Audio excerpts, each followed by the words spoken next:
저희가 요한계시록을 개요를 하고 있습니다. 지난주에 계속되듯이 우리가 지난주에는 3장까지 통독을 했고요. 4장부터 오늘은 통독을 하도록 하겠습니다.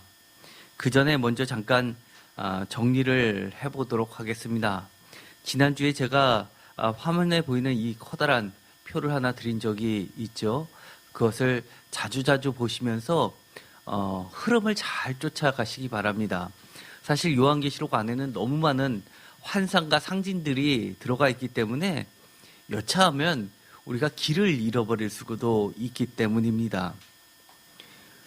오늘 말씀 4장부터 가는 말씀에 4장 1절에 굉장히 중요한 말씀이 나옵니다.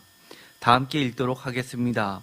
2일 후에 내가 보니 하늘에 열린 문이 있는데 내가 들은 바 처음에 내게 말하던 나팔 소리 같은 그 음성이 이르되 이리로 올라오라. 이후에 마땅히 일어날 일들을 내가 내게 보이리라 하시더라. 아멘.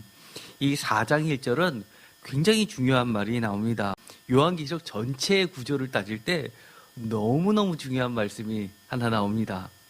2일 후에 내가 보니 라는 말입니다.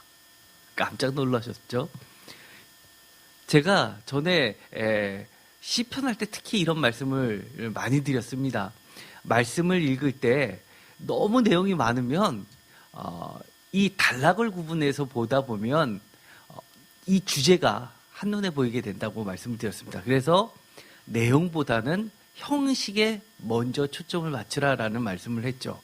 그래서 예를 들어 주어가 달라진다든지 이런 것들이 굉장히 사실은 중요합니다. 그리고 시제도 중요합니다. 그런데 이 요한계시록에서는 2일 후에 내가 보니라는 이 말이 굉장히 요한계시록 전체의 구조를 나누는데 중요한 말입니다. 보다 자세한 것은 조금 후에 통독하면서 같이 보도록 하겠습니다. 2일 후에라는 것은 바로 그 전에 있었던 각 교회, 7 교회에게 하신 말씀에 대한 이유라는 겁니다. 우리가 지난주를 한번 정리를 한번 해볼까요? 전에 주일날 이 주보 뒤에서 이 말씀표를 제가 드린 게 있습니다. 이것도 잘 보시기 바랍니다. 이것은 사모님이 통독하시면서 이렇게 작성을 오래전에 하신 건데요. 제가 아주 참 잘 정리해놨다라고 해서 이렇게 이용했습니다. 보면 거기서 파란색이 있죠. 서머나 교회 그리고 빌라델피아 교회. 이것은 책망이 없이 칭찬만 있는 교회에서 파란색을 했고요. 그 뒤에 라오디게아 교회는 빨간색으로 되어 있습니다. 이것은 칭찬이 없고 책망만 있어서 경고라는 의미로 빨간색을 했다고 합니다. 그리고 그 위에 보면 사대교회라고 있죠. 사대교회는 옅은 빨간색으로 했는데 이것은 분홍색인데 칭찬도 있고 또 책망도 있기 때문에 그렇게 표시를 했다고 합니다. 이 파란색들은 성경에 있는 구절을 그대로 쓴 것이고요. 그래서 이것을 보면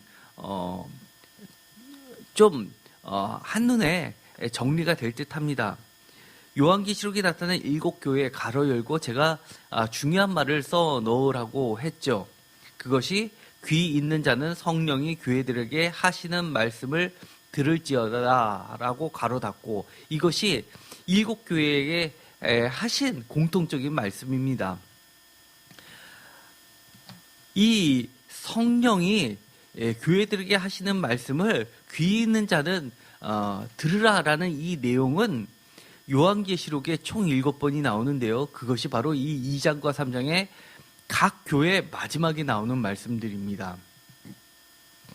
이 에베소서부터 시작하는 이 교회 2장 1절에 보면 에베소 교회 그리고 7절에 보면 귀 있는 자는 성령이 교회들에게 하시는 말씀을 들을지어다 라는 말이 나오고요. 두 번째 8절에 서머나 교회에도 마찬가지로 마지막에 11절에 귀 있는 자는 성령이 교회들에게 하시는 말씀을 들을지어다가 나오게 됩니다. 세 번째 교회 12절에 버가모 교회에도 마찬가지로 17절에 귀 있는 자는 성령이 교회들에게 하시는 말씀을 들을지어다.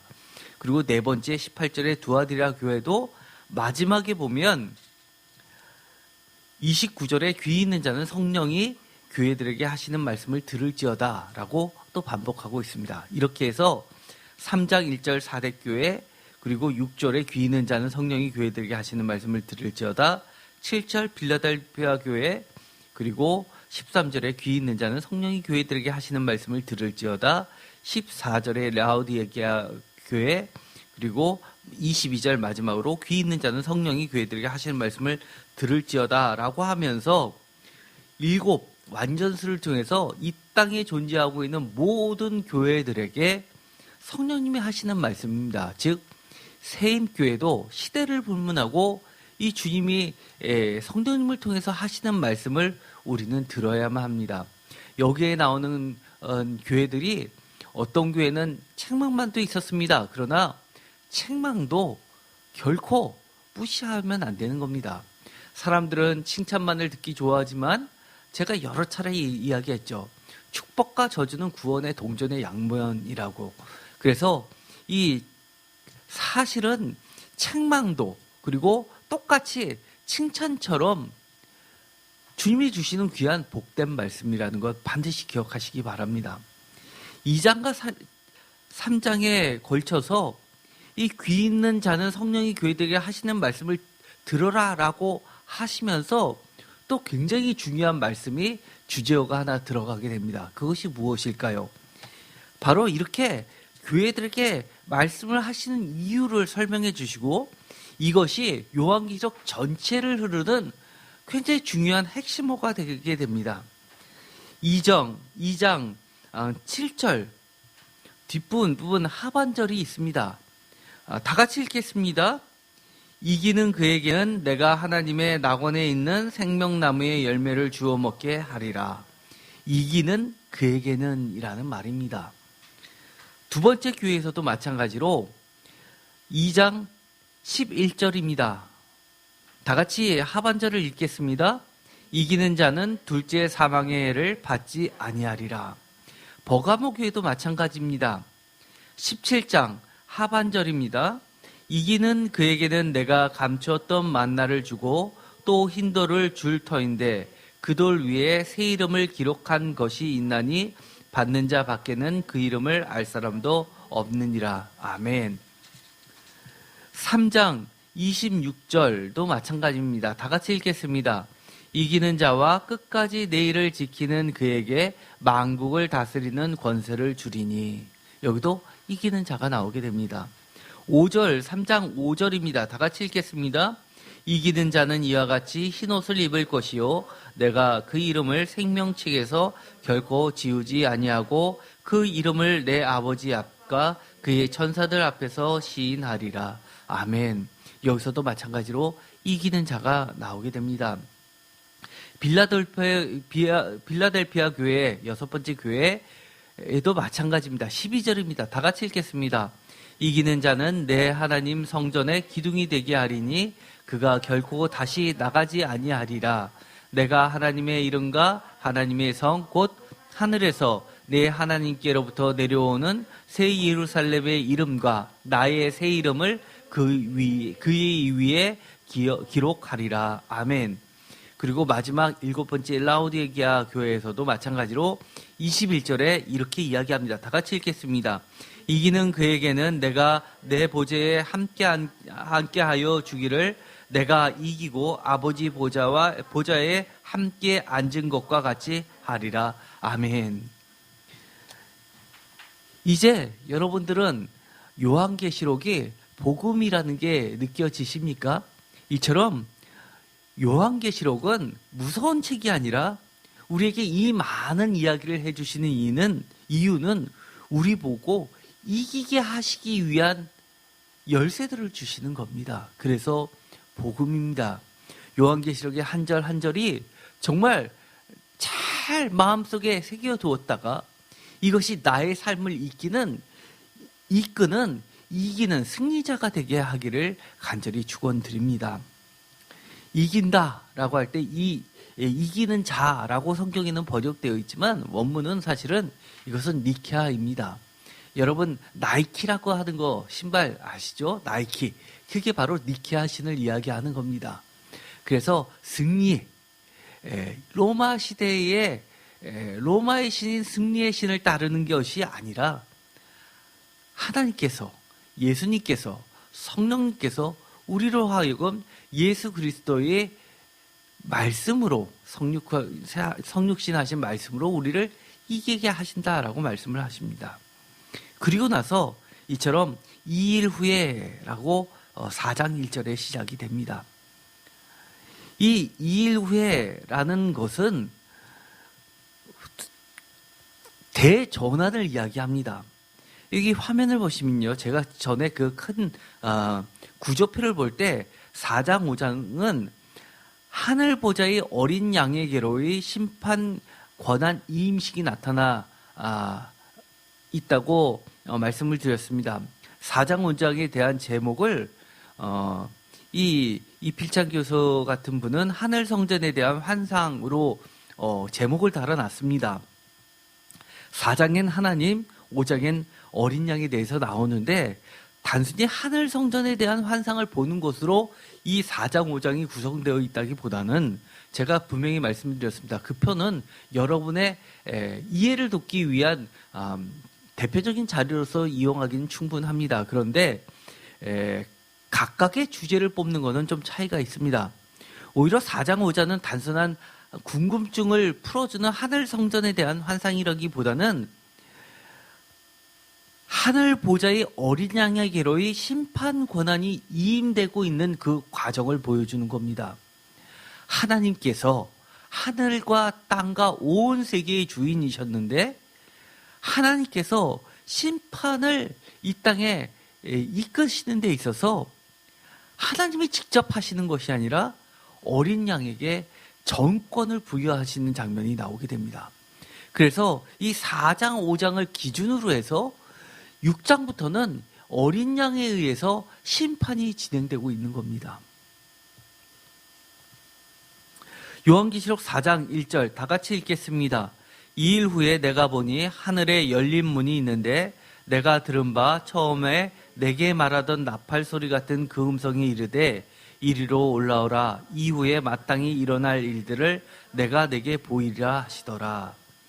2일 후에는 원어로는 메타아우테라고 되어 있는데요. 이 메타아우테라는 말이 요한계시록에 그렇게 많이 나오진 않습니다. 그런데 이것이 나오는 것은 마치 괄호를 열고 괄호를 닫는 구실을 해서 그런 기능으로서 커다란 하나의 통으로서 읽게 만들어줍니다. 이것에 대한 뜻은 메타는 모모란 후에라는 뜻을 가지고 있어서 그 뒤에라는 직역하면 그런 뜻입니다. 2일 후에라는 건데요. 여기서 보면 이리로 올라오라 라고 하는 것을 보아서는 분명하게 이것은 땅에 있는 장로 요한이 저 하늘로 올라가는 장면을 보여주고 있습니다. 2절 다 같이 읽겠습니다. 내가 곧 성령에 감동되었더니 보라 하늘의 보좌를 베풀었고 그 보좌 위에 앉으신 이가 있는데 우리가 성령님에 감동된다는 이야기는 나는 땅에서 살고 있지만 땅과 하늘이 서로 만나는 겁니다. 성령님이 계셔야지만 성령님을 통해서만 우리가 이처럼 육신의 일을 도망하는 것이 아니라 하나님의 일을 이해할 수 있고 하나님의 일을 따라갈 수가 있는 겁니다. 이해할 수 있는 겁니다. 내가 땅에 있지만 하늘을 보게 됩니다. 하늘에 보좌가 있다고 합니다. 우리는 보좌가 있다라고 하면 이 보좌는 무엇입니까? 왕이 앉는 자리입니다. 그 보좌 위에 앉으신 이가 있는데 이렇게 그 보좌 위에 앉으신 이가 누구일까요? 요한계시록은 직접적으로 하나님이라고 여호와라고 이렇게 언급을 가급적 피하고 있습니다. 왜냐하면 두렵고 떨리기 때문에 그 신의 이름을 직접 부르는 것이 아니라 간접적으로 하나님을 나타내고 있습니다.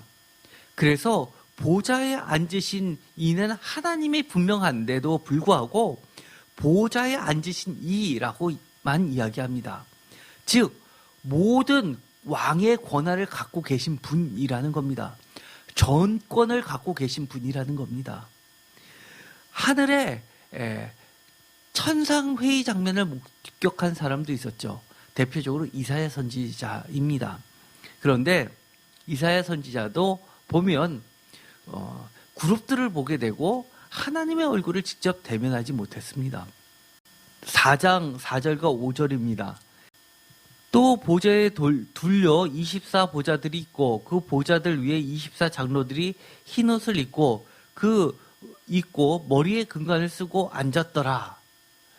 5절 보좌로부터 번개와 음성과 우러소리가 나고 보좌의 앞에 켠 등불 7이 있으니 이는 하나님의 7영이라. 이것은 이 하나님의 보좌 속에 있는 하나님의 하늘 궁전의 이야기를 하고 있습니다.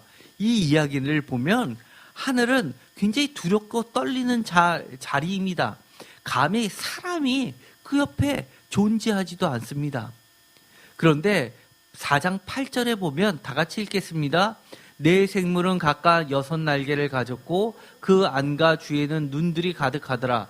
그들이 밤낮 쉬지 않고 이르기를 거룩하다 거룩하다 거룩하다 주 하나님 곧 전능하신 이여 전에도 계셨고 이제도 계시고 장차를 오실 이시라 하고 그러면서 찬양을 드리고 있습니다. 예배를 드리고 있습니다. 전에 1장에도 이제도 계시고 장차 오실 일, 장차로 오실 일이라고 해서 우리가 예수 그리스도로 오해하기 쉽지만 이것은 하나님을 나타내는 말씀이라고 했습니다. 예수 그리스도는 하나님의 명칭을 그대로 쓰면서 뒤에 무슨 말이 붙었죠? 죽었다가 다시 사신 분으로 묘사를 하고 있습니다. 이렇게 하나님의 명칭과 예수님의 명칭이 상당 부분 겹치는 이유는 바로 예수님의 본질은 하나님과 동일하다라는 것을 드러내고 하나님의 많은 일들을 예수님께서 하고 계시다는 것을 보여주고 있습니다. 5장 2절을 읽도록 하겠습니다. 다 같이 읽겠습니다. 또 봄에 힘있는 천사가 큰 음성으로 외치기를 누가 그 두루마리를 펴며 그 인을 떼기에 합당하냐 하니 이 심판의 시작을 알리는 안팎으로 가득 써 있는 7인으로 봉해져 있는 이것을 열자가 누구냐라고 심판을 진행할 자가 누구냐라고 했을 때 아무도 없다는 겁니다. 5장 5절에 보면 이 장로 중 한 사람이 말하는 것처럼 울지 말라라고 하면서 그 누구도 떼지 못하는 것을 오직 떼실 분이 있다라고 알려주게 됩니다. 유대 지파의 사자 다윗의 뿌리가 이겼으니 그 두루마리와 그 7인을 떼시리라 하더라라고 하면서 이 마지막 심판을 이어갈 주인공이 있다고 이야기를 해주게 됩니다. 왜 이 5절에 보면 울었을까요? 분명하게 이 땅에는 많은 거룩한 성도들, 하나님과 예수 그리스도를 올곧게 믿고 따르던 자들이 이 땅에서 핍박을 받고 있었기 때문입니다. 목배임을 받았고요. 또 많은 사람들이 짐승에 쫓겨다녔습니다. 그래서 하나님께서 예수 그리스도께서 빨리 오시기를 바랬지만 그들이 생각하기에 주님은 아직 안 오셨고 또 이 박해는 지속될 것이 너무 힘들었기 때문에 그 시간을 단축하고 싶었던 겁니다. 그런데 그 인을 뗄 사람이 아무도 없었기에 울 수밖에 없었습니다. 그런데 울지 말라라고 이야기합니다. 누구 때문에요? 바로 유다 지파의 사자 다윗의 뿌리라고 이야기를 합니다. 6절 다 같이 읽겠습니다. 내가 또 보니 보좌와 네 생물과 장로들 사이에 한 어린 양이 서 있는데 일찍이 죽임을 당한 것 같더라. 그에게 7뿔과 7눈이 있으니 이 눈들은 온 땅에 보내심을 받은 하나님의 7영이더라. 아멘. 그 인을 떼실 분이 누구라는 겁니까? 사자 다윗의 뿌리라고 하는 그 추상적인 상징적인 인물이 이렇다는 겁니다. 일찍이 죽임을 당한 것 같은 어린 양이라는 겁니다. 그것이 누구일까요? 예수 그리스도입니다. 특별히 어린 양 이미지는 요한 공동체, 예를 들어서 요한복음, 요한 1, 2, 3서, 요한계시록에서는 분명하게 예수 그리스도를 어린 양으로 표현하고 있습니다. 물론 요한계시록의 어린 양은 요한복음의 어린 양과 원어는 차이가 나게 됩니다. 서로 다른 단어를 쓰고 있습니다만은 둘 다 번역하면 어린 양입니다.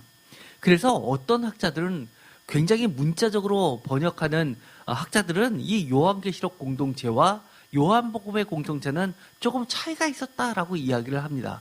그렇지만 전체적으로 예를 들어서 사덕교회들과는 굉장히 독특한 그런 성격을 서로 공유하고 있었던 건 분명해서 이 어린 양, 요한계시록의 어린 양과 또 요한복음의 어린 양은 같은 걸로 보게 됩니다.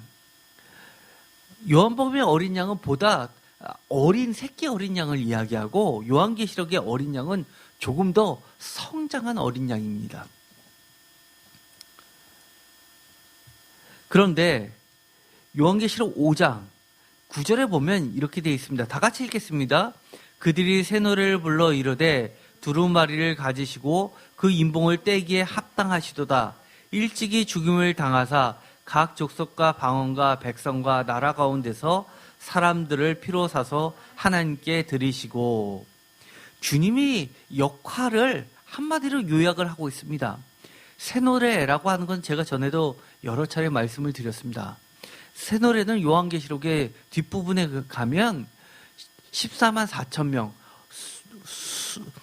허다한 무리들이 찬양을 드리는데 새 노래를 부르게 됩니다. 그런데 이 새 노래는 아무리 가르쳐줘도 배울 수 없는 노래라고 정의를 하고 있습니다. 도대체 얼마나 어렵길래 배울 수 없는 노래일까요? 제가 말씀을 드렸죠. 그것은 구원받은 경험이 있는 사람들, 하나님의 은혜로, 예수님의 은혜로 구원을 입은 사람들만이 구원에 감격해서 부를 수 있는 노래입니다. 머리로는 도저히 부를 수 없는 노래입니다. 내가 죽었다 살아났다고 합시다. 그러면 옆에서 내가 죽었다 살아났습니다 라고 했을 때 그것을 함께 기뻐해 주는 사람이 부르는 그 동일한 고백과 정말 죽었다 깨어난 사람이 고백하는 그 찬양, 비교가 되겠습니까? 그건 비교될 수 없습니다. 내가 죽을 수밖에 없었는데 예수 그리스도의 보혈의 피로 하나님의 나라에 들어가게 된 사람만이 감격해서, 내가 아무리 생각해봐도 나는 들어갈 자격이 없는데도 불구하고 은혜로 구원받았어 라고 하면서 감사해서 부르는 노래가 바로 새 노래인 겁니다. 그런데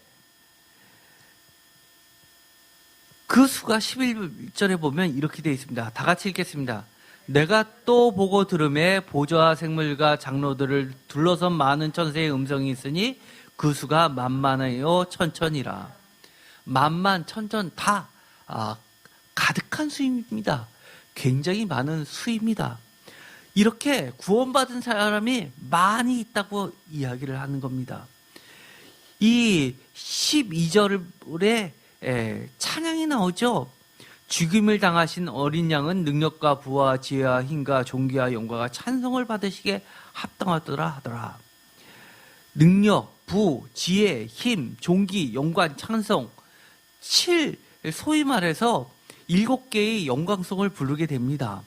그래서 이 7가지의 찬양을 통해서 하나님의 속성, 각각의 능력과 부와 지혜, 힘, 존귀, 영광, 찬송이 각각의 하나님의 속성을 나타내는데, 이런 것들을 통해서 어린 양께 찬양을 돌리고 있습니다. 사실 우리가 이 구절을 읽으면 익숙합니다. 죽임을 당하신 어린 양이라는 가사 내용으로서 우리가 듣고 아는 복음성가만 해도 상당히 여러 개가 있습니다.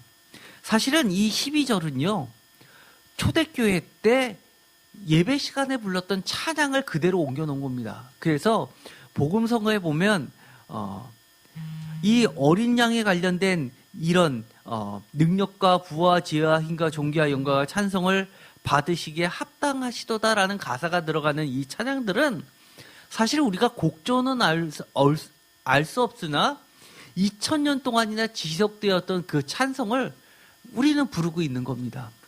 그런데 놀랍게도요, 우리가 부르고 있는 이 복음성가들을 상당히 찾아보면은요, 요한계시록의 가사 내용이 아주 많습니다.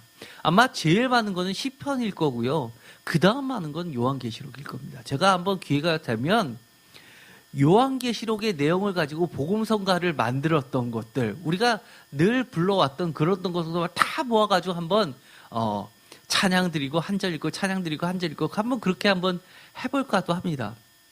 그렇다는 이야기는요, 요한계시록은요, 첫 장을 넘긴과 동시에 찬양 소리가 막 들리는 겁니다. 사실은요, 요한계시록은요, 찬양집입니다. 그 정도로 이 요한계시록은 무서운 책이 아니라요, 구원받은 자들이, 이기는 자들이, 승리하는 자들이 찬양을 하는 예배집이라는 겁니다. 기쁨에 넘쳐서 부를 수 있는 찬양인 겁니다. 비록 내가 지금은 박해를 받고 어려움을 받고 정말 오늘 하루도 버티기 힘든데도 불구하고 주님 때문에, 나 때문이 아니라, 나의 믿음 때문이 아니라 주님의 그 신실하심을 생각하니까 내가 부족해도 나는 구원받을 수 있다고 그렇게 기쁘게 읽을 수 있는 겁니다. 14절에도 이렇게 되어 있습니다. 다 같이 읽겠습니다. 내 생물이 이르되 아멘 하고 장로들은 엎드려 경배하더라. 아멘, 경배, 이 모든 것도 다 예배드립니다. 우리가 3장과 4장을 보았는데요, 3장과 4장에서 아주 중요한 핵심적인 것들을 통독하면서 잊지 말아야 될 것은 4장과 5장을 봤죠. 4장에서 가장 중심 내용은 보좌에 앉으신 이 하나님한테 모든 정권이 있다는 것과, 5장으로 넘어가면 이처럼 아무도 그 인봉을 뗄 수 없는데도 불구하고 어린 양께서 그 두루마리를 취하시는 장면입니다. 바로 7절입니다. 다 같이 읽겠습니다. 그 어린 양이 나와서 보좌에 앉으신 이의 오른손에서 두루마리를 취하시니라. 아멘. 이것이 4장, 5장 총 2개 장의 천상의 모습 중에서 가장 핵심되는 주제가 바로 이겁니다. 권력 이양입니다. 예수님께서 정권을 위임받았다는 사실입니다. 이 이후로부터 요한계시록은 계속 누구에 의해서 심판이 진행이 되냐면 어린 양에 의해서 심판이 진행되고, 이 어린 양은 누구를 자기 심판의 주체로서 동참시키고 참여시키고 있느냐 하면 바로 예수 때문에, 어린 양 때문에, 하나님의 말씀 때문에 박해받고 순교당한 믿음을 성실하게 지켜나갔던 자들의 그 기도를 담아서 그 기도대로 심판을 진행시키고 있다는 겁니다. 그래서 마지막 7 대접 심판이 나오죠.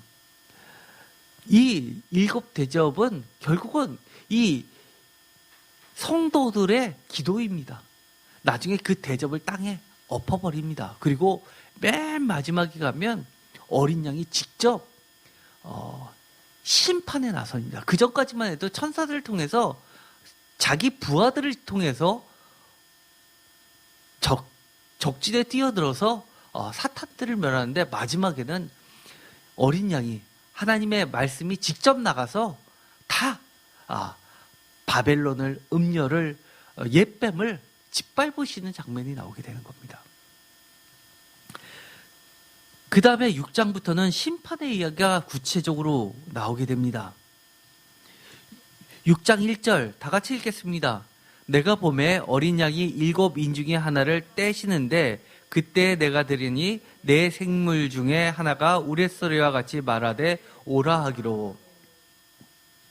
이렇게 보면 6장 1절은 어린 양이 이 인봉을 떼십니다. 그러면 그 밑에 부하 장수가 나와서 이렇게 심판을, 첫 번째 심판을 진행하고 두 번째 심판을 진행하고 합니다. 그래서 첫째인이 1장 1절에 나오고 6장 1절에 나오고요. 둘째인에 대한 심판도 6장 3절에 나오게 됩니다. 6장 3절 다 같이 읽겠습니다. 둘째인을 떼실 때 내가 들으니 둘째 생물이 말하되 오라 하니. 이처럼 심판들이 차례대로 진행이 됩니다. 각각의 내용들에 대해서는 예를 들어 흰말이 무엇을 의미하는지 이런 것들은 제가 통독이 아니라 한 절 한 절씩 말씀을 해나갈 때 자세히 설명을 드리도록 하겠습니다. 그 상징들을 풀어드리도록 하겠습니다. 여기서도 보면 6장 2절에 보면 이렇게 되어 있습니다. 6장 2절 다 같이 읽겠습니다. 이에 내가 보니 흰말이 있는데 그 탄자가 활을 가졌고 면류관을 받고 나아가서 이기고 또 이기려고 하더라. 이기고 또 이기려고. 이것도 요한계시록의 전체 굉장히 중요한 주제인 겁니다. 이처럼 계속해서 힘내라, 힘내라, 이길 수 있다, 이긴다, 지금 이기는 과정 속에 있다라고 격려해 주시는 겁니다. 이렇게 세 번째, 네 번째, 다섯 번째, 여섯 번째까지 진행이 됩니다. 6장 12절입니다. 다 같이 읽겠습니다. 내가 보니 여섯째 인을 떼실 때 큰 지진이 나며 해가 검은 털로 짠 상복같이 검어지고 달은 온통 피같이 되며. 드디어 여섯 번째 인을 떼십니다. 그리고 그 이후에 보면 여섯 번째 인을 떼시고 나팔, 대접의 심판으로 나가는데 제가 전에 말씀드렸죠. 원뿔 모양의 나선형 구조로 되어 있다고. 나사못은요, 돌리면 빙글빙글 돌지 않습니까? 우리가 이 각각의 재앙들을 보면은요, 그 내용이 반복이 되고 있습니다. 다만 그 구성이 조금씩 달라질 뿐이지 상당한 부분이 비슷한 것들이 반복이 되고 있습니다.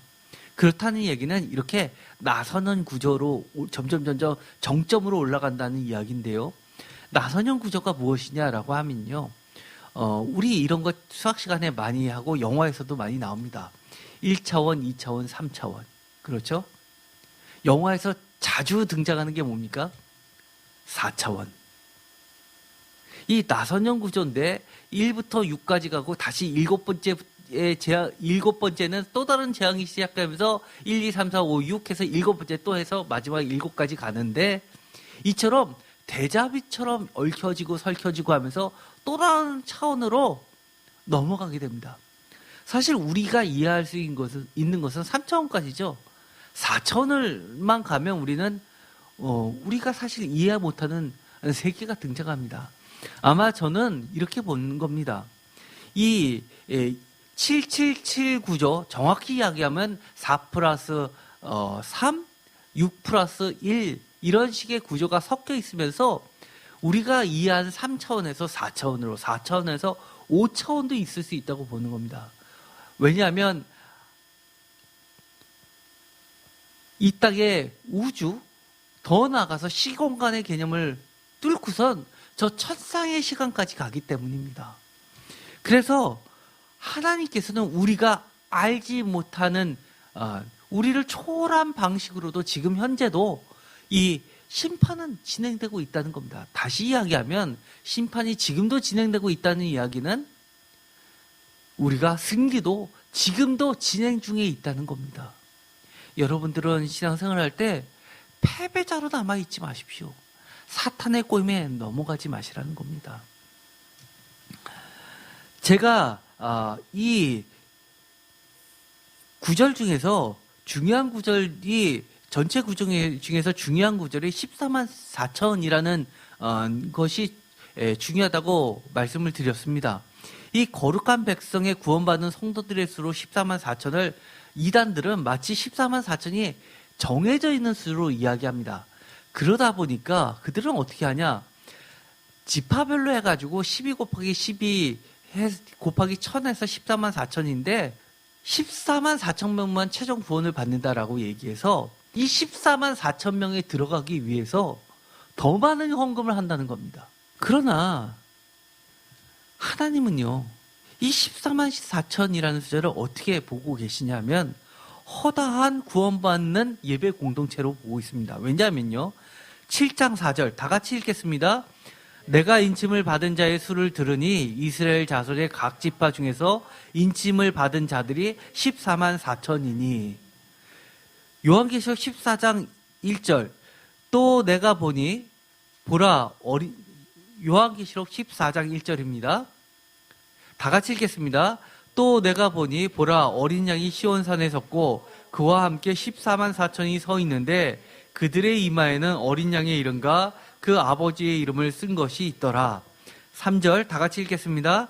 그들이 보좌 앞과 네 생물과 장로들 앞에서 새 노래를 부르니 땅에서 속량함을 받은 14만 4천 밖에는 능히 이 노래를 배울 자가 없더라. 이 14만 4천 이야기 다음에 꼭 나오는 말이 있습니다. 능히 셀 수 없는 무수한 숫자라고 이야기하는 겁니다. 요한계시록 7장 9절 다 같이 읽겠습니다. 2일 후에 내가 보니 각 나라와 족속과 백성과 방언에서 아무도 능히 셀 수 없는 큰 무리가 나와 흰옷을 입고 손에 종려가지를 들고 보좌 앞과 어린 양 앞에 서서. 요한계시록 19장 1절입니다. 다 같이 읽겠습니다. 2일 후에 내가 들으니 하늘에 허다한 무리의 큰 음성 같은 것이 있어 이르되 할렐루야 구원과 영광과 능력이 우리 하나님께 있도다. 6절 다 같이 읽겠습니다. 또 내가 들으니 허다한 무리의 음성과도 같고 많은 물소리와도 같고 큰 우레소리와도 같은 소리로 이르되 할렐루야 주 우리 하나님 곧 전능하신 이가 통치하시도다. 아멘. 이렇게 보면요, 14만 4천이라는 숫자는 요한계시록 7장과 14절에 나옵니다. 그리고 허다한 무리라는 것은 17장에 곧 이어서 나오게 되죠. 4장에 14만 4천, 9절에 큰 무리, 능히 셀 수 없는 큰 무리가 나오고요. 그리고 마지막으로 요한계시록 19장 1절에 허다한 무리가 나오게 됩니다. 그리고 6절에도 마찬가지로 허다한 무리가 나오게 됩니다. 이 구원받는 자들의 이야기를 할 때 7장부터 14장, 7장부터 19장까지를 가지고 이야기를 하고 있는 겁니다. 그래서 이 이단들은요, 14만 4천을 자기들의 배를 채우는데 그렇게 쓰고 있습니다. 예를 들어서 이런 겁니다. 어떤 분은요, 14만 4천 번 계산해서 거기에 맞게 딱 돈 넣으면 될 거 아니냐, 헌금 넣으면 될 거 아니냐라고 이야기하시는 분이 있는데요. 실제로 그런 사람들, 거기에 속해 있는 사람은 어떤 느낌을 계속 주입받냐 하면, 숫자를 세다가 나도 모르는 사람이 14만 4천 번째가 되면 나는 14만 4천에서 14만 4천 1번 되면 탈락되는 거 아니냐라는 겁니다. 어이없죠? 그리고 대한민국에서는 14만 4천인데 전 세계를 통틀으면 대한민국의 예를 들어서 100등이 전 세계 14만 4천에는 들을 수 없을 수도 있다는 겁니다. 그뿐만 아니라 지금 내가 죽고 내 아들 때에 가서는 내가 1등이었는데 14만 4천 1등이 될 수도 있다라는 불안감을 씌워준다는 겁니다. 그래서 이렇게 이것을 이용하고 있습니다. 사실은요, 이 14만 4천은 제가 전에도 이야기했지만 12 곱하기 12 곱하기 1000입니다. 1000은 완전수입니다. 12는 12지파를 이야기하죠. 12지파의 12지파, 24, 12의 배수, 12도 되고 24도 되고요. 그러나 저는 그런 걸 다 떠나서 이 12의 개념은요, 이처럼 성경에 나와 있는 것처럼 속량함을 받은 새 노래를 부르는 14만 4천 무수히 많은 셀 수 없는 큰 물이라는 겁니다. 그 이야기는 뭡니까? 하나님의 구원 계획은 모두를 구원하시려고 하는 겁니다. 존 웨슬리 감리교의 창시자가 그렇게 이야기했죠. 장로교처럼 그렇게 예정론은 사탄의 교리라고 이야기를 했습니다. 하나님의 계획은, 하나님의 예정은 모든 사람을 다 구원시키려고 하는 예정밖에 없다. 그러나 그것을 거부하는 자에게는 심판이 있을 뿐이다라고 이야기합니다. 저는 그것에 대해서 옳다라고 지지하고 있습니다. 그렇기 때문에 하나님에게 책임이 있는 것이 아니라 하나님의 말씀을 거부하는 우리들에게 책임이 있다는 것을 다시 한번 가르쳐 주는 겁니다. 반대로 이겁니다. 요한계시록에서 끊임없이 이야기하는 것은 이 많은 심판, 사실 이 요한계시록 19장, 제가 조금 이따 보면 구조를 다시 한번 설명을 해드리겠지만요, 심판이 처음부터 시작해가지고 끝날 때까지 다 무슨 이야기예요? 구원을 위한 이야기라는 겁니다. 요한계시록 7장 1절 다 같이 읽겠습니다. 2일 후에 내가 네 천사가 땅 네 모퉁이에서 선 것을 보니 땅의 사방에 바람을 붙잡아 바람으로 하여금 땅에나 바다에나 각종 나무에 불지 못하게 하더라. 여기서 보면 2일 후에라고 돼 있어서 또다시 요한계시록 7장 1절에 새로운 전환을 나타내고 있습니다. 이것이 두 번째 나오는 건데요. 그만큼 중요하다는 이야기입니다. 7장부터는 제가 시간이 됐으니까 다음 주부터 하는데요. 아까 말씀드렸던 구조의 이야기를 제가 말씀을 드리도록 하겠습니다. 전에 제가 이 표를 여러분한테 나눠드렸죠. 한번 보시기 바랍니다. 2일 후에라는 말은 굉장히 중요하다고 말씀을 드렸습니다. 2일 후에 내가 보니라는 것은 이 전체 구조를, 요한계시록의 전체 구조를 꿰뚫는데 중요한 어구입니다. 요한계시록 4장 1절 2일 후에 내가 보니 하늘에 열린 문이 있는데 내가 들은 바 처음에 내게 말하던 나팔 소리 같은 그 음성이 이르되 이리로 올라오라. 이후에 마땅히 일어날 일들을 내가 내게 보이리라 하시더라라고 첫 번째 나옵니다. 두 번째, 조금 전에 읽었던 7장 1절이죠. 다 같이 읽겠습니다. 2일 후에 내가 네 천사가 내 땅 네 모퉁이에 선 것을 보니 땅의 사방에 바람을 붙잡아 바람으로 하여금 땅에나 바다에나 각종 나무에 불지 못하게 하더라 라고 되어 있습니다. 그러고 나서 이 이야기가 있고 아무도 능히 셀 수 없는 큰 물이 이야기가 나옵니다. 그리고 나서 이 7장에는 14만 4천에 대한 이야기도 나왔다는 거 기억하시죠? 그것도 기억하시기 바랍니다. 그리고 나서 요한계시록 15장 5절에 보면 다 같이 읽겠습니다. 또 2일 후에 내가 보니 하늘의 증거 장막의 성진이 열리며 라고 돼 있어 2일 후에 내가 보니 라는 말이 또 나오게 됩니다. 15장 기억하시기 바랍니다. 그리고 18장 1절입니다. 다 같이 읽겠습니다. 2일 후에 다른 천사가 하늘에서 내려오는 것을 보니 큰 권세를 가졌는데 그의 영광으로 땅이 환하여지더라. 2일 후에 내가 보니라는 것도 들어가 있습니다. 18장 1절. 그리고 19장 1절도 다 같이 읽겠습니다. 2일 후에 내가 들으니 하늘에 허다한 무리에 큰 음성 같은 것이 있어 이르되 할렐루야 구원과 영광과 능력이 우리 하나님께 있도다. 19장 1절은요. 2일 후에 내가 들으니로 되어 있습니다. 제가 여기서 본다라는 것과 들은다라는 것은 다 계시를 이야기하니까 그것은 비슷한 말이고요. 중요한 것은 2일 후에라는 거라고 말씀드렸습니다. 메타아우타.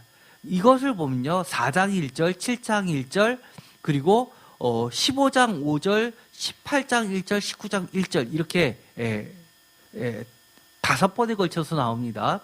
그런데 이 표를 보면요. 좀 전에 있었던 2일 후에라는 틀로 보면은요. 4장 나오고 7장 나오고 그리고 15장 나오고 18, 19장 나옵니다. 이 표상에서 보면은요. 4장은 어디에 시작입니까? 하늘 심판 권한이 누구한테 있느냐? 하늘에 대한 이야기의 시작에서 이것이 나왔고요. 그 다음에 7장은요. 14만 4천에 관련된 삽입에서 들어가게 됩니다. 7장. 그리고요. 15장. 이 14만 4천은 또 어디에 나오죠? 14장에 가서 또 삽입하는 그 내용 중에서 삽입 쪽에 12, 13, 14장의 그 삽입 본문인데요. 그 중에서 맨 마지막에 14장이 나오게 됩니다. 그리고 나서 15장에 가서 15장 1절에 2일 후에라는 것이 나오고요. 그리고 이 15장은 마지막 재앙을 시작하는 겁니다. 그리고 나서 18, 19장이 나오는데 18, 19장은 무엇이 나오냐면요. 마지막 음료, 바벨론의 멸망을 직접적으로 묘사한 것에 나오게 됩니다. 좀 복잡한데요. 보다 가까이 단순하게 보면 이렇습니다. 4장 하늘 심판의 시작, 7장 구원의 완성, 청사진을 보여주는 겁니다. 구원의 완성은 이렇게 될 것이다 라고 계획을 보여주는 겁니다. 그 계획이 뭐라는 겁니까? 14만 4천 명이라는 겁니다. 그것은 7장에서부터 14장까지를 나타내고 있습니다. 이 7장에도 나오고 14장에도 나왔죠. 그리고 15장에 가서 그 이야기가 14장에서 이야기가 끝나고 15장에 2일 후에가 나옵니다. 2일 후에 15장에서 무엇이 시작이 됩니까? 가장 중요한 마지막 심판이 나옵니다. 그리고 18, 19장이 왜 또 나옵니까? 마지막 심판 중에서 가장 핵심, 음료, 예배, 바벨론의 멸망을 직접적으로 자세하게 묘사합니다. 그 이야기는요, 요한계시록의 하나님과 예수님의 관심 중심은 이거라는 겁니다. 심판의 이야기가 중심이 아니라 심판의 얘기를 빌어서 초점은 어디에 있다는 겁니까? 구원사역에 있다는 겁니다. 이 많은 심판을 이야기할 때 우리가 중요하다 그랬으면 가로 열고 가로 닫고가 첫 번째 심판에 전에 바로 나오고 마지막 심판 바로 전에 나오나 마지막 심판 끝나자마자 딱 나오면 딱 맞을 것 같아 그렇게 표시를 안 하고요. 구원수부터 시작해서 구원수까지를 나타냅니다. 그러니까 심판을 빌미로 요한계시록은 뭐를 얘기하려는 겁니까? 구원을 이야기하려는 겁니다. 구원 사역에 하나님과 예수님의 온통 관심이 들어가 있는 겁니다. 즉 완전한 구원의 완전수, 완전수라는 게 뭡니까? 만수, 완성이란 뜻입니다. 하나님의 구원 계획은 조금 더 흐트러짐이 없이 다 채우십니다. 그래서 예수님께서 십자가에 달려 돌아가실 때 마지막으로 요한복음에서 특별히 요한복음에서 하신 말씀이 있었죠. 요한복음에만 나오는 거. 다 이루었다. 예수님의 분명한 목적을 이야기하는 겁니다. 십자가를 통해서 분명한 목적을 제시를 하는 겁니다.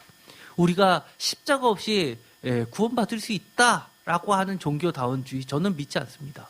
성경에 그렇게 이야기하지 않습니다. 이 14만 4천으로 이야기하면 비밀에 씁니다. 사람들은 많은 사람들이 이 14만 4천이라는 이 숫자를 푸는데 혈안이 돼서 결국에는 어떻게 빠집니까? 자신들의 욕심을 채우는데 이용해 먹었습니다. 그러나 이 14만 4천이라는 것은 아까도 이야기했지만 7장에서부터 14장까지 나왔습니다. 그런데 이거의 풀이 14만 4천이 뭐다라고 성경에서 가르쳐주는 것은 허다한 구원자, 새 노래를 부르는 허다한 무리입니다. 무리는 성도라는 뜻 아닙니까? 무리가 한국말이면 한자말로 바꾸면 그게 거룩한 무리, 도자입니다. 성도. 그 허다한 무리는 어디서부터 어디까지 나오냐면 반복되냐면 7장에서 19장까지 반복됐습니다. 아까도 봤듯이 7장이 나왔고 19장이 나왔습니다. 그리고 14만 4천은 7장이 나왔고 14장이 나왔습니다. 그렇다는 이야기는 이일 후에 내가 보니라는 핵심 어구는 아까 어디에서 나왔다고요? 7장, 14장, 19장. 그리고 그 전에 전권을 이야기하는 4장. 그렇다는 이야기는 이 요한계시록을 어떻게 읽으라는 겁니까? 우리 예배 공동체들이 최종 구원의 완성을 향하여 예배하면서 힘들어도 믿음을 지키면서 하나님을 경배하면서 하나님의 말씀과 예수 그리스도의 말씀을 쫓아가면 하나님께서 어린 양께서 알아서 구원의 완성을 이루어주시겠다는 약속이라는 겁니다. 그래서 이 거룩한 백성 구원받는 성도의 수는 14만 4천 명인데 이걸 다른 말로 표현하면 허다한 구원받는 예배 공동체라는 것이고요. 아까도 이야기했던 것처럼 이것은 2일 후에라는 이 틀을 통해서 전체적으로 구조를 보더라도 명확하게 짜임새 있게 그렇게 틀을 형성하고 있다는 겁니다. 오늘은 여기까지 하겠습니다. 여러분 혹시 궁금한 점이 많이 있으시겠지만 그것은 나중에 통독이 끝나고 한 절 한 절 들어갈 때 보다 자세하게 나오고요.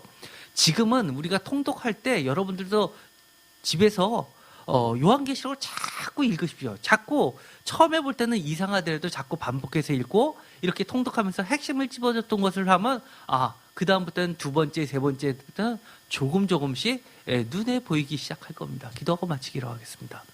하나님 감사합니다. 오늘 우리들에게 하나님의 심정을 들려주셨습니다.